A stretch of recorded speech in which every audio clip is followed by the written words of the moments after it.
యూపీలోని వారణాసిలో 19 ఏళ్ల యువతిపై 23 మంది అత్యాచారానికి పాల్పడిన ఘటనపై ప్రధానమంత్రి నరేంద్ర మోదీ స్పందించారు.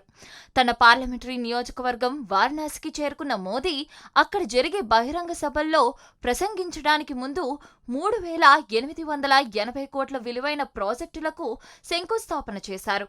అంతకంటే ముందు వారణాసిలో దిగిన వెంటనే 19 ఏళ్ల యువతిపై ఇటీవల జరిగిన దారుణమైన అత్యాచార సంఘటన గురించి Varanasi police commissioner, divisional commissioner, జిల్లా మెజిస్ట్రేట్ నుండి మోదీ కేసు వివరాలను అడిగి తెలుసుకున్నారు.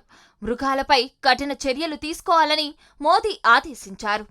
ఈ కేసులో మొత్తం 9 మంది నిందితులను జిల్లా సెషన్స్ కోర్టు జ్యుడిషియల్ కస్టడీకి పంపింది.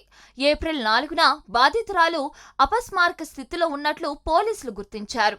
ఈ కేసులో మొత్తం 23 మంది నిందితులుగా ఉన్నారు.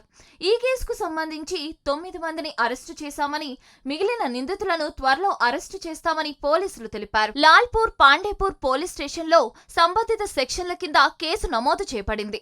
యువతిని ప్రలోభపెట్టి తీసుకెళ్లి మత్తు ఇచ్చి చాలా రోజుల పాటు అత్యాచారం చేశారని పోలీసులు తెలిపారు. 7 రోజుల వ్యవధిలో 23 మంది తనపై అత్యాచారం చేశారని బాధితురాలు ఆరోపించింది.